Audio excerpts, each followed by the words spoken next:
meus alunos do terceiro ano, meus queridos, tudo bem? Estamos aqui para mais um encontro, que bacana! Eu adoro ter esses encontros com vocês. Vamos trocar ideias, rever conteúdos, tirar dúvidas e nos prepararmos para as próximas avaliações que podem vir, não é mesmo? Ah, legal! Hoje nós vamos fazer uma revisão dos conteúdos de português, como nós fizemos ontem de matemática, e dando sequência aos conteúdos. Sejam todos muito bem-vindos, papais e mamães muito bem-vindos também. Obrigada pela ajuda, pelo auxílio. E meus queridos alunos, não esqueçam de pedir o papai e a mamãe para acessar o link de presença. É muito importante não esquecer. Tudo bem? Combinado? Bacana! Ótimo! Ontem eu comentei com vocês que vocês foram bem na nossa atividade diagnóstica, não foi? Foi sim, parabéns a todos. Mas alguns detalhezinhos ainda ficaram em dúvidas e que nós vamos tirar essa dúvida hoje, para eles não ficarem mais. Combinado? Eu peguei da atividade alguns tópicos e nós vamos ver através de exemplos conseguir tirar essas últimas dúvidas que ficaram. Combinado? Qualquer probleminha que tiver, você manda a dúvida para mim. Mas nós vamos explicar com calma e você vai entender. A prova de português, ou avaliação, ou atividade, sempre começa com um texto. Não é verdade? Ótimo. Então vamos relembrar. Interpretação de texto. O que significa isso? Nós temos um texto, uma história, um conteúdo e vamos ter algumas perguntas relacionadas ao texto. Para respondê-las de forma completa, nós precisamos de quê? Ler o texto. Mas não é simplesmente ler, é ler com atenção. Fazer bem feito para entender a mensagem do texto. Depois que você respondeu de acordo com o texto, com o que apresenta no texto, você dá sequência às outras atividades, os outros tópicos. Então eu trouxe hoje a fábula, que você já conhece, para a gente olhar um ponto que chamou a atenção de alguns coleguinhas nossos, que se chama sequência de fatos. O que é uma sequência de fatos? É uma história contada através de frases. Então você vai localizar na história onde aquelas frases ocorrem e vai numerá-las de acordo com como elas acontecem. De acordo com o fato acontece na história, você vai numerar as frases que são solicitadas. Então acompanha comigo. Vamos ver direitinho esse assunto. Eu trouxe aquela fábula que você já conhece, A Raposa e a Cegonha. Nós já conhecemos até o seu autor, não é mesmo? Que é o Esopo. Muito bem. Um dia a raposa convidou a cegonha para jantar. Querendo pregar uma peça na outra, serviu sopa no prato raso. Claro que a raposa tomou toda a sua sopa sem o menor problema. Mas a pobre cegonha, com seu bico comprido, mal pode tomar uma gota.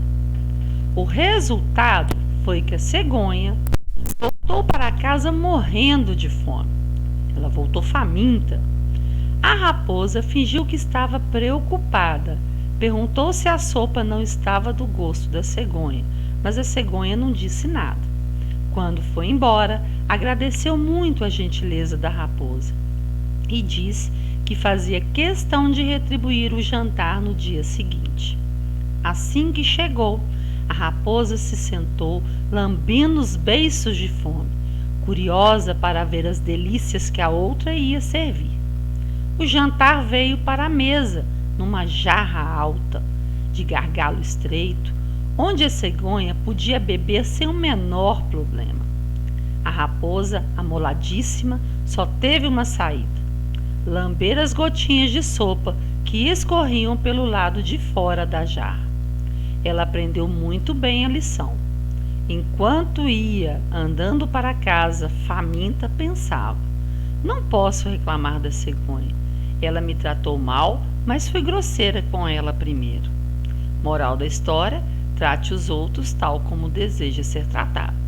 Nós já aprendemos, sobre as fábulas.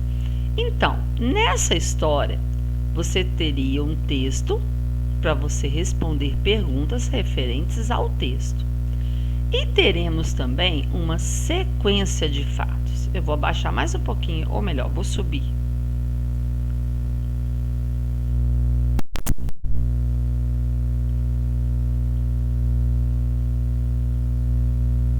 Vou colocar aqui, tá vendo que eu tô quase craque na informática, você viu? Falta só um pouquinho para a professora conseguir fazer direitinho. Mas eu chego lá, pode deixar. A sequência de fatos significa o quê?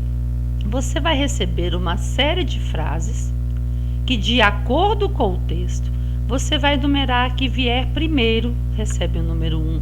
O que aparece em segundo lugar no texto vai ser o número 2. O que aparecer em terceiro lugar, o número 3. E aquela que aparecer no quarto lugar vai ser o número 4. Aqui no nosso caso, nós vamos numerar de 1 a 4. Mas você poderia ter 5 frases. Então, você numeraria de 1 a 5. Então, vamos ver. Já conhecemos a história. Se caso você não conhecesse a história, você teria que ler de novo. Então, o que eu aconselho? Se você leu uma vez, não entendeu a história direitinho, leia pela segunda vez. Para quê? Para você ter a noção na cabecinha dos fatos acontecendo na história. Quando você ler as frases, você vai lembrar da história. Então, muitas vezes a gente lê uma vez só, não dá para gravar. Então, leia pela segunda vez. Bacana? Então, vamos ver a frase agora. Vamos ver as frases e numerar de 1 a 4. Então, tá, já lemos a história. A cegonha com bico comprido mal conseguiu tomar sopa? Primeira coisa, leia todas elas. A raposa lambeu as gotinhas de sopa que escorreram do lado de fora da jarra. A raposa convidou a cegonha para jantar? A raposa aprendeu a lição porque foi grosseira com a amiga? O que você acha que aconteceu primeiro aqui? Foi a cegonha com o bico comprido que mal conseguiu tomar sopa?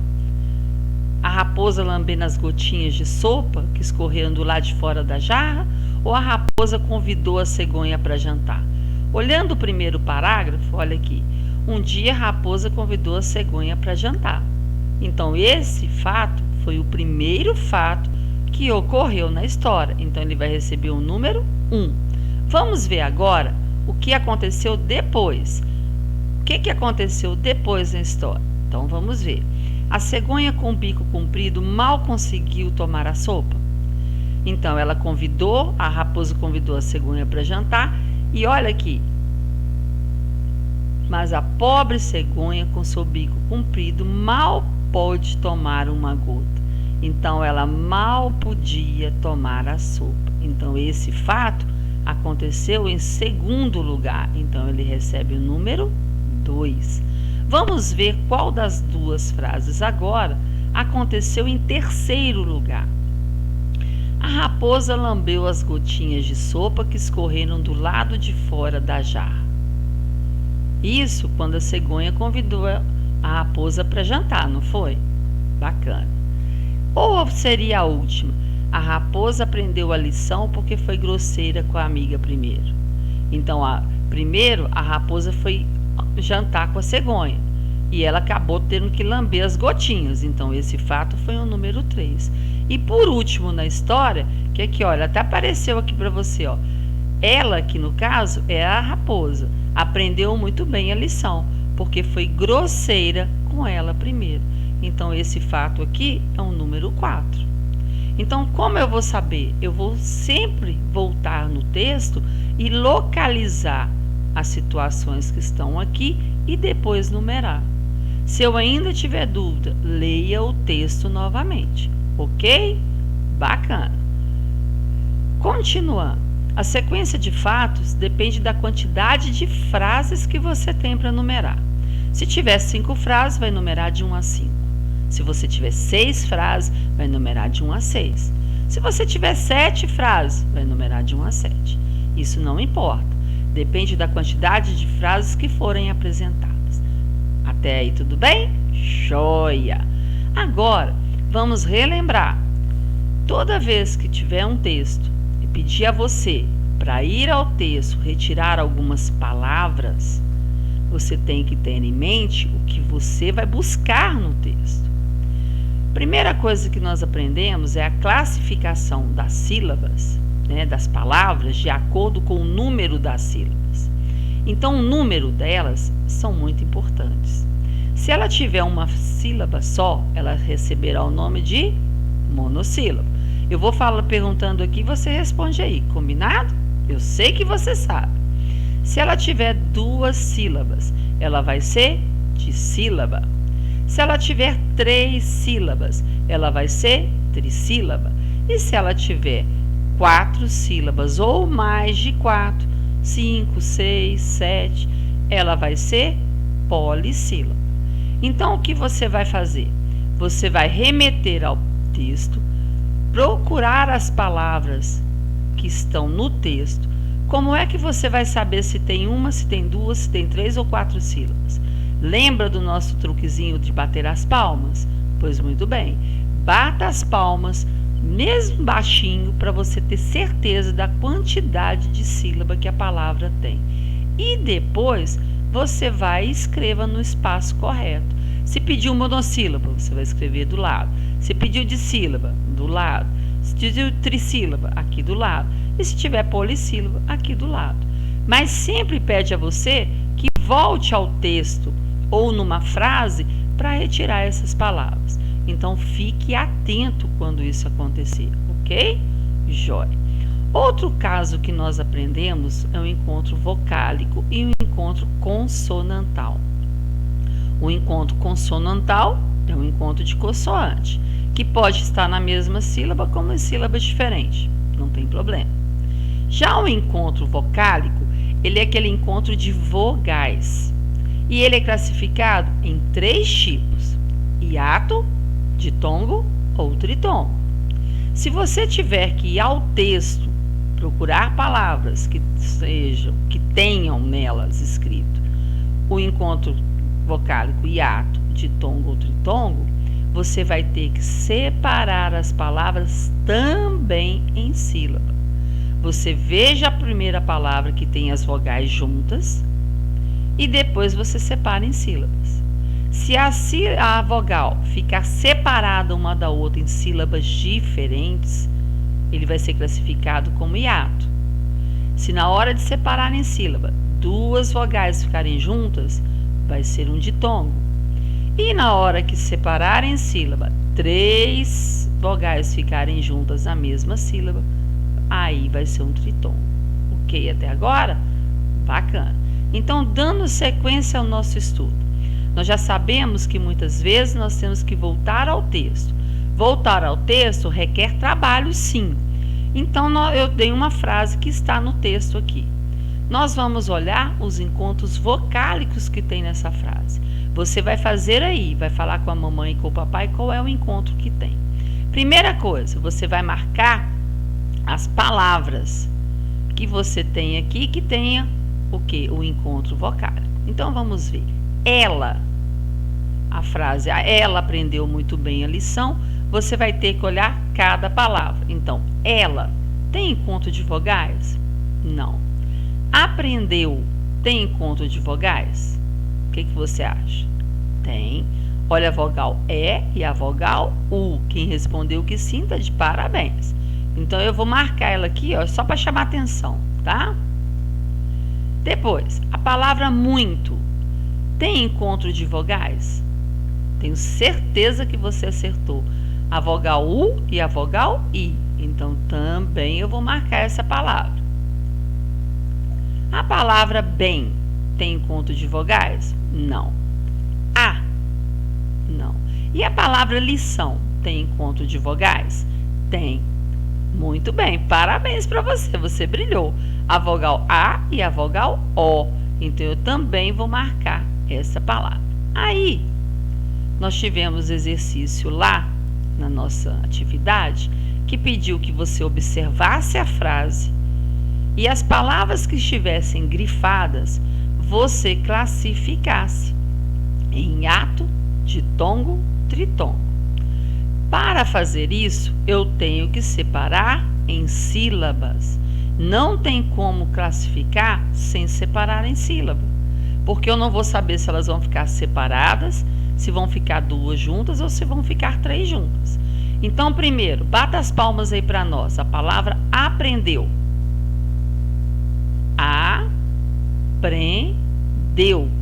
O deu, tá? Eu vou separar aqui para você ver. Aprendeu. No caso do deu, olha aqui. Eu tirei o negrito para ficar mais destacado aqui. Tá vendo que ficou uma vogal E e uma vogal U? Então, a palavra aprendeu, ela vai ser classificada como? Ficaram duas vogais juntas. Ela vai ser isso mesmo, um ditongo. Parabéns para quem acertou. Agora vamos olhar a palavrinha muito. Separando a palavrinha muito. Cuidado que você não fala muito, você fala muito. Então, muito. Ficaram vogais juntas ou vogais separadas? Ficaram vogais? Isso, juntas, muito bem. Nós temos a vogal U e a vogal I. Agora, se eu já sei que tem vogais juntas e são duas vogais, a palavra muito vai ser classificada como? Parabéns para quem falou que vai ser um ditongo. Muito bem. Agora vamos ver a palavrinha lição. Primeiro separando em sílabas. Lição. Ficaram vogais juntas ou ficaram separadas? Ficaram juntas. Olha aqui para vocês verem. A e a vogal O. Se eu tenho duas vogais juntas, como é que eu vou classificar a palavra lição? Se são duas vogais, muito bem, vai ser um ditongo. Você ia procurar a opção que tivesse ditongo e você marcaria. Mas sempre para você localizar na frase, você tem que separar em sílabas. Não tem como nós fazermos isso sem separar em sílabas. Um outro assunto que nós falamos muito e que nós tivemos uma revisão bacana na semana passada e agora a professora vai dar mais uma luz para você ficar mais craque ainda do que já está. Quanto à sílaba tônica, a sílaba mais forte, nós classificamos em português em três tipos: oxítona, paroxítona e proparoxítona. Quando a última sílaba for a mais forte, ela será oxítona. Quando a penúltima for a mais forte, ela será paroxítona. E quando for a antepenúltima sílaba, ela será proparoxítona. Mas nós temos um combinado, não temos? Nós temos alguns passos que a gente tem que seguir para não errar. Você lembra o primeiro? Fala aí para a mamãe qual que é. Primeiro eu tenho que separar a palavra em sílaba. Não tem como classificar também sem separar em sílaba. Segundo passo, nomear quem é a última sílaba, quem é a penúltima sílaba, quem é a antepenúltima sílaba. Bacana. Terceiro passo, você vai verificar se tem o quê? Acentos, ou agudo, ou circunflexo, ou sinalzinho do tio.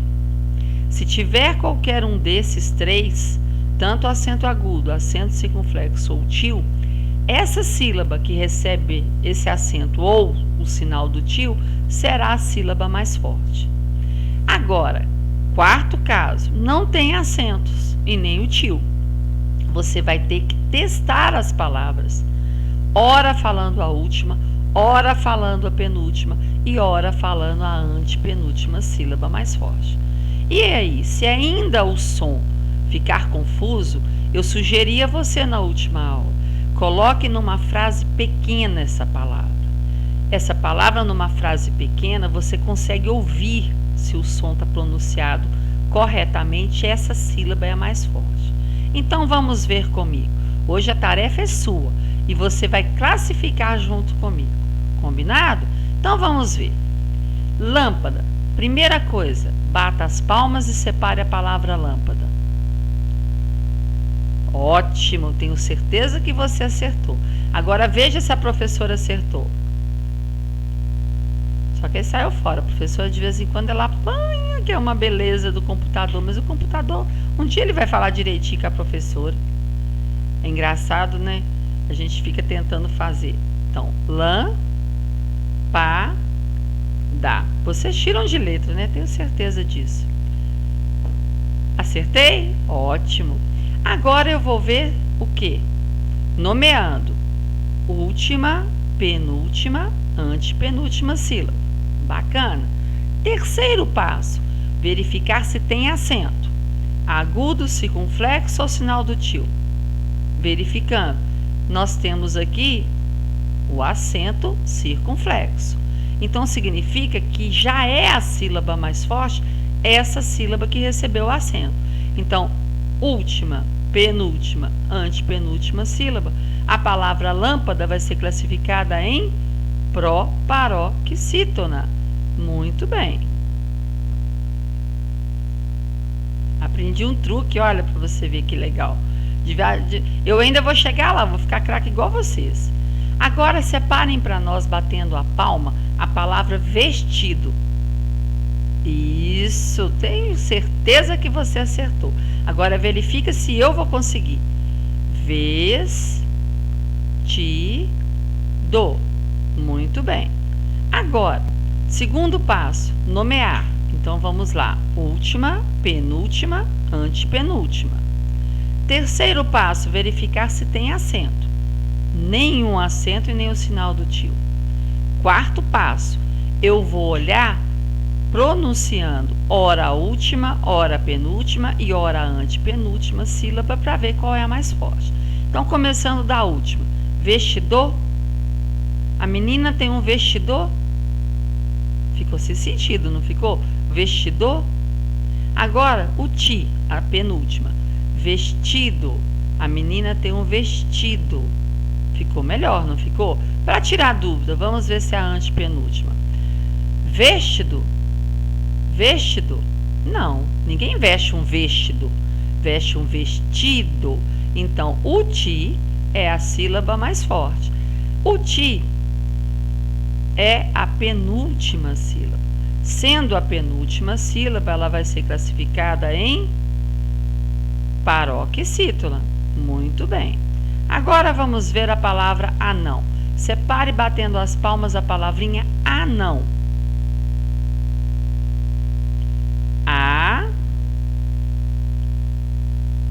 Não. Muito bem. Agora, vamos observar a palavrinha anão. Primeira coisa que você vai olhar. Já separou em sílabas, você vai nomear última, penúltima. Terceiro passo qual é? Verificar se tem acento agudo ou circunflexo ou sinal do tio. Aqui nessa sílaba já tem o sinalzinho do tio. Então, a sílaba que recebe os acentos agudo ou circunflexo ou o sinal do tio já é a sílaba mais forte. No caso aqui, é a sílaba não. Muito bem. A sílaba não é a última sílaba. Sendo a última sílaba, ela vai ser oxítona. Muito bem. Então, nós já aprendemos e já tiramos as dúvidas com relação à tonicidade, a sílaba mais forte da palavra. Se precisar retirar do texto, você vai ter que seguir os 4 passos para você conseguir localizar as sílabas tônicas. Ok até aí? Joia! Muito bem. Agora, nós vamos relembrar os tipos de frase. Na sua avaliação, te dei frases que você ia escrever. Se ela é negativa, se ela é interrogativa, se ela é afirmativa ou se ela é exclamativa. Faltou um pouquinho de atenção de alguns coleguinhas, porque você tinha que olhar a frase toda e olhar o sinal de pontuação que tem nessa frase. O sinal de pontuação nela, muitas vezes, é o que determina o tipo da frase. Então, vamos ver os exemplos e tirar as dúvidas novamente. Vamos ver lá, para a gente não errar mais. Eu te dei aqui 4 frases. Preste atenção. Que boneca linda você tem. Observa o sinalzinho aqui, ó. Primeira coisa que você vai olhar na frase é se não tem a palavra não. Depois, você vai olhar o sinal de pontuação. Que boneca linda você tem. Não tem a palavrinha não, então ela não é negativa. Para identificar o tipo dela, eu vou ter que olhar se ela tem ponto de exclamação, ponto de interrogação ou ponto final. No caso aqui, ela tem o ponto de exclamação, então ela vai ser exclamativa. Muito bem. Agora faz a segunda frase. Fala aí bonitinho com a mamãe. Minha encomenda chegou? Primeira coisa que você vai fazer, olhar se a frase tem a palavra não. Observa se ela tem a palavrinha não. Não tem. Segundo passo, olhar o sinal de pontuação. Ela tem um sinal de interrogação. Então, essa frase, com o sinal de interrogação, ela vai ser classificada em interrogativa. Muito bem. Faz a terceira agora, para a gente tirar a dúvida. Mamãe não passou na loja de brinquedo. Primeira coisa que você vai fazer, olhar se tem a palavrinha não. Tem a palavrinha não, olha ela aqui, ó. Se tem a palavrinha não, significa que ela vai ser negativa. Muito bem. Eu brinco de peteca com Rosa. Primeira coisa, olhar se tem a palavrinha não. Observa se tem a palavrinha não. Não tem. Agora você vai ver o sinal de pontuação. Ela tem o ponto final. Então significa que ela está afirmando alguma coisa. Se ela está afirmando, ela vai ser afirmativa. Ok? Se pedir a você para ir no texto, achar uma frase, seja qual for, interrogativa, afirmativa, negativa, exclamativa, você tem que copiar a frase toda. Não é só o pedaço com a pontuação, é a frase toda, porque aí ela vai ter sentido. Ok até aí? Jóia. Uma outra situação que a professora notou é a identificação que nós vamos fazer de quê? Para você entender melhor as palavrinhas que nós temos aqui, ó. Deixa eu só puxar para cá para ficar só elas lá. Jóia. Preste atenção com a sua professora. Muitos de vocês tiraram dúvidas quanto a entender a palavra e o tipo que está sendo pedido aqui do lado. Então, vamos fazer junto e analisar. Para responder esse tipo de questão, você tem que olhar palavra por palavra que é dada no exemplo. Se falar as palavras, quer dizer que está falando das 2 ou 3 ao mesmo tempo. Então, vamos ver aqui. As palavras, vamos supor que você vai colocar aqui F ou V, tá? Nós vamos usar qualquer um desses dois aqui, só para a gente treinar. As palavras passeio, ninhada e alho possuem dígrafos. Nós já sabemos que o dígrafo são 2 letras, 2 consoantes que têm o mesmo som. Nós já aprendemos quais são os dígrafos que a gente aprendeu. O SS, o NH, o LH, o CH, o QU e o GU, quando eles têm a letra E e a letra I depois da letra U. Muito bem. Então, já que nós sabemos quais são os dígrafos, a informação perguntou se as 3, porque as palavras possuem dígrafos. Se caso uma delas não tiver, não vai ser verdadeiro, porque as 3 têm que ter. Então, vamos ver. Passeio tem dígrafo? Tem, SS. Ninhada tem dígrafo? Tem, NH. Alho tem dígrafo? Tem, LH. Então essa afirmação, ela é o que? Verdadeira. Por quê? Porque as 3 palavras possuem dígrafos. Não serve uma palavra só. Se falou aqui as palavras, as 3 ao mesmo tempo. Vamos ver a segunda opção. As palavras brinquedo e porta possuem dígrafo e encontro consonantal? Ao mesmo tempo, as duas, está falando aqui as palavras, então as duas têm que ter tanto dígrafo quanto encontro consonantal. Veremos, brinquedo, BR é um encontro consonantal, o NQ também. Mas tem dígrafo? Tem, olha ele aqui. QU, porque depois do U tem o E. Então, brinquedo possui o dígrafo e o encontro consonantal. E a palavra porta? Vamos ver, ela possui dígrafo? Não. Ela possui encontro consonantal? Possui, o RT. Então, essa afirmação aqui, ela é falsa. Porque as duas não têm. Só uma que tem. As palavras barriga e assado possuem encontros consonantais? Nós sabemos que dígrafo RR, SS, LH, CH e NH são considerados os dígrafos. Então, a palavra barriga, ela tem RR. É um dígrafo ou um encontro consonantal? É um dígrafo. E o assado tem 2 S's. Ele é dígrafo ou encontro consonantal? Ele é dígrafo. Então, elas não possuem o quê? Encontro consonantal. Elas são classificadas como dígrafos. Agora, a palavra carroça possui encontro vocálico? Eu tenho que saber o que é encontro vocálico. É um encontro de vogais. Encontro de vogais. Observa se a palavra carroça tem um encontro de vogais. Não, ela tem encontro aqui de consoante, não de vogal. Então, ela possui encontro vocálico? Não, ela não possui. Então, é falsa. Agora, as palavras folhagem, terraço e palha possuem dígrafos? Dígrafos, voltamos da memória, SS, RR, LH, CH, NH, o QU, GU, quando precedido do E e do I.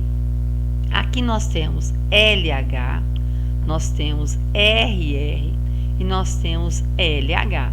Todos eles são dígrafos. Então, essa afirmação é verdadeira? Sim, todas as palavras aqui possuem dígrafos. Agora, as palavras saleiro, colchão e Paraguai possuem encontros vocálicos? Você tem que saber lembrar o que é um encontro vocálico. É o encontro de vogais. Então, saleiro, o lei aqui ficou junto, ao EI. Colchão, ao AO aqui junto. Paraguai, olha o U, o A e o I. São vogais, estão juntas. Então, elas possuem encontro vocálico? Sim, elas possuem. Então, sempre que você for olhar a palavrinha, você tem que primeiro ver a informação. Se está falando possuem dígrafo, você tem que lembrar na cabecinha o que é o dígrafo. Ir na palavra e verificar se tem. O que é um encontro consonantal? Vai na palavra e verifica se tem. Está falando do encontro vocálico, encontro de vogais, vai na palavra e vê se tem. Ok até aí? Ótimo, tenho certeza que você está craque e que daqui para frente você não vai esquecer mais. Isso é só um lembrete para reforçar. Quem acertou, meus parabéns. Quem precisou de um reforçozinho está recebendo ele agora. E eu tenho certeza que não vai ficar dúvida nenhuma. Vamos dar sequência. Eu pedi a você, na sua atividade, que observasse um cartaz. Que pode ser qualquer cartaz. Eu vou aumentar ele aqui um tiquinho para você enxergá-lo melhor. Lembra que você tinha um panfleto parecido com um tipo desse, que tem um bichinho lá também, parece um cachorrinho também, né? Então vamos ver. Não deixe seu melhor amigo morrer de raiva. Durante o ano todo você pode vacinar seu animal gratuitamente. É um panfleto para lembrar da vacina dos animais, de cães e gatos, né? Contra a raiva. Muito sério. E pedi a você que retirasse do panfleto palavrinhas com encontro consonantal. Muitas respostas vieram com palavras que não estavam no texto. O texto são essas palavras que estão escritas aqui, ó, no panfleto. Então, na propaganda, no anúncio, se você colocar uma palavra que não tenha, ela não vai estar correta. Pediu a você que retirasse do anúncio a palavrinha que está pedindo aqui. Então, vamos ver para poder reforçar. Palavras com encontro consonantal. O que nós queremos? Vem aqui, procura todas as palavras que tem. Você vai olhar uma por uma. Qual que tem encontro consonantal? O LH não é encontro consonantal, é dígrafo, então não conta. O RR é dígrafo, não conta. Vai procurando. Aqui embaixo, durante, olha aqui para você ver. O N e o T é uma palavra que possui encontro consonantal. Então, você vai colocar aqui durante. Se pediu mais de uma, você olha se tem mais. Você vai seguindo aqui para ver se acha, ó. Todas essas, gratuitamente. O GR aqui, ó, e o NH no final, eles são encontros consonantais. Então, você colocaria a palavra aqui. Palavras com dígrafos. Você teria que olhar o cartaz novamente para achar. Então, você olharia ele todo outra vez. Melhor, tem LH, é palavra com dígrafo. Morrer, RR, tem dígrafo. Então, você colocaria aqui. Olhando aqui embaixo para ver se tem algum. Aqui embaixo não tem. Muito bem. E palavras com encontros vocálicos. Encontro vocálico é um encontro de vogais. Então, você vai procurar aqui. Primeira, não, tem duas vogais juntas. Deixe, tem duas vogais juntas. Seu, tem duas vogais juntas. Melhor, não tem. Amigo, não tem. Morrer, não tem. De, não tem. Raiva, tem duas vogais juntas. Durante, não tem. O, não tem. Ano, não tem. Todo, não tem. Você, não tem. Pode, não tem. Vacinar, não tem. Seu, tem duas vogais juntas. Animal, não tem. Gratuitamente, tem duas vogais juntas. Então, você escreveria aqui. Mas quando pedir a você para olhar no anúncio, volte no anúncio quantas vezes forem necessárias, ok? Dando sequência. Nós falamos também na última aula sobre o substantivo. Nós já recordamos substantivo no nosso trabalho no livro, não é mesmo? Então, vamos só dar uma lembrada neles aqui agora. Nós temos estudado dois tipos de substantivo até agora. O substantivo próprio e o substantivo comum. O substantivo próprio é aquele que é escrito com a letra maiúscula. Muito bem. Onde eu encontro substantivo próprio? Fala aí para mim.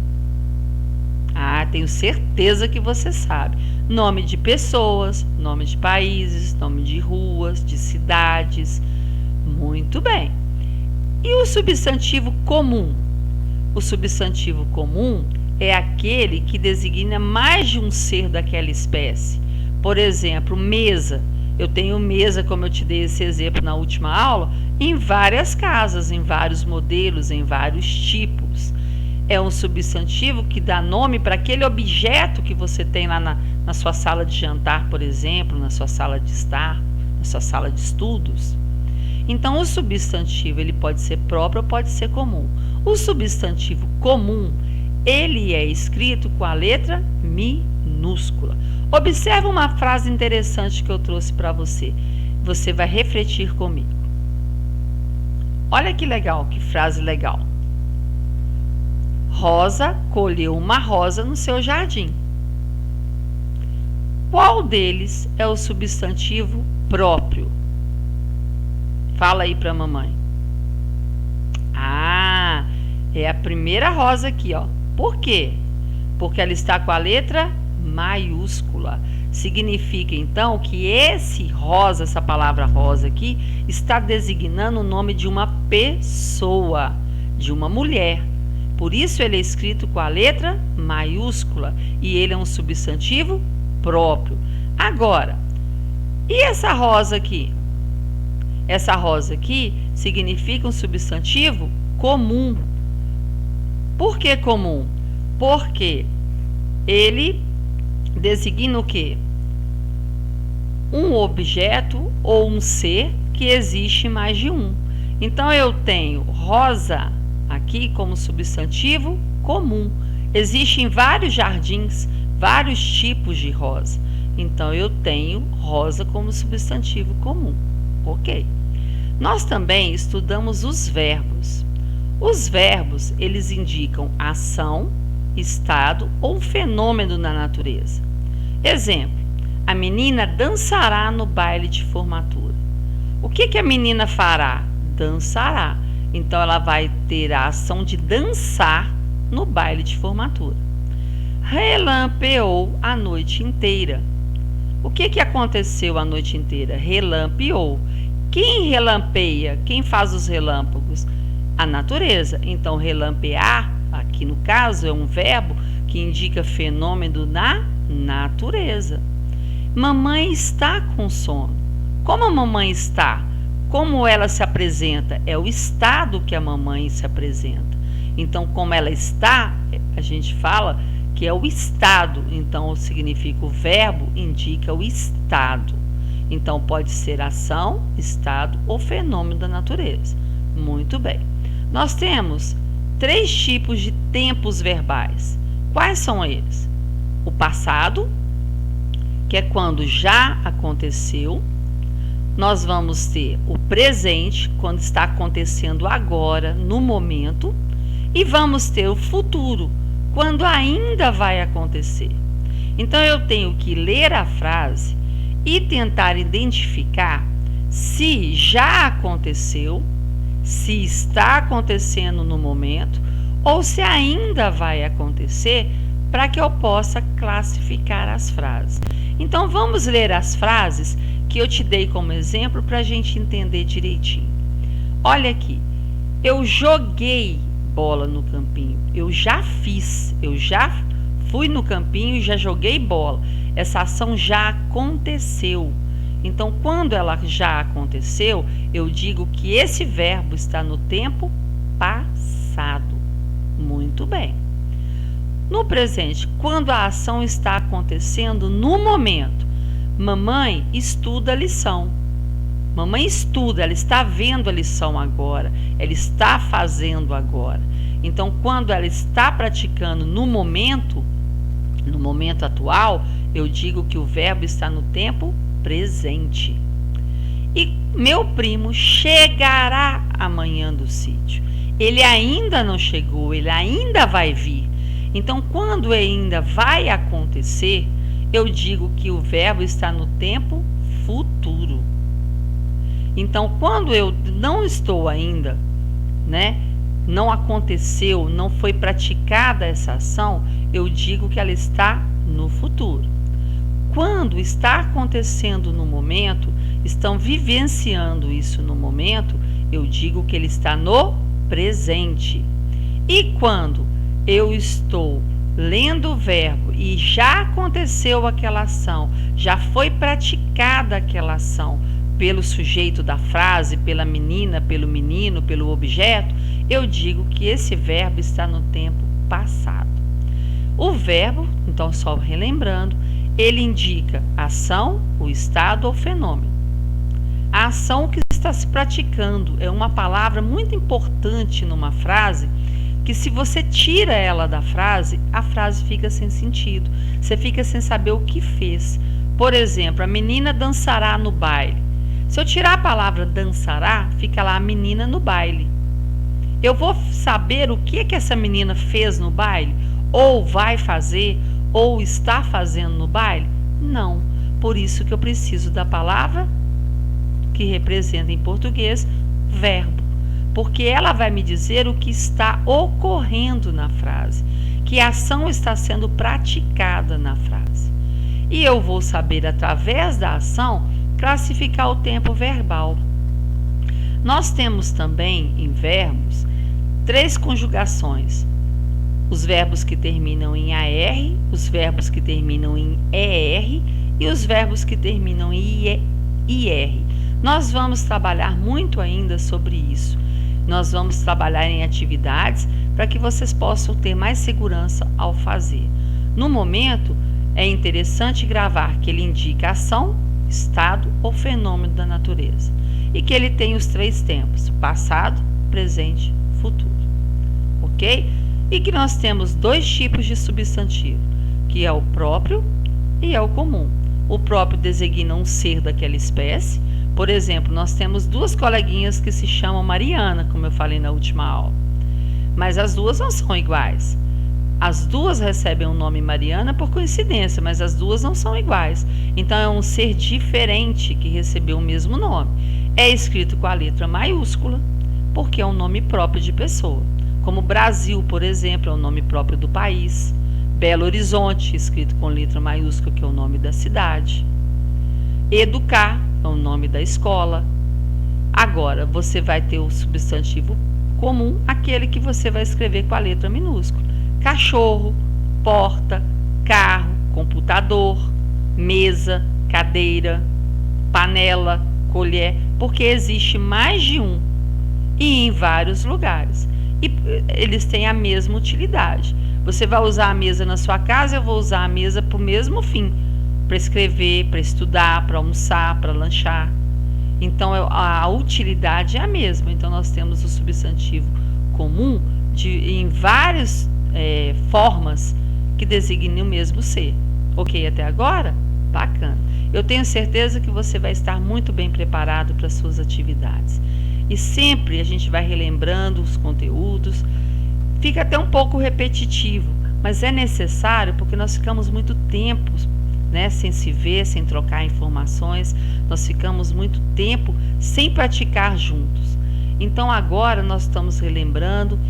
Daqui um tempinho vai chegar as avaliações, as atividades avaliativas, e que você vai ter que lembrar dos conteúdos que a gente estudou, como você fez na diagnóstica, e fez muito bem. Então, para reforçar, é que eu propus essa atividade de hoje. Eu tenho certeza que você tem mais segurança para poder seguir em frente e continuar com as suas atividades. Eu tenho certeza porque eu confio muito em você, e você é 10, eu tenho certeza disso.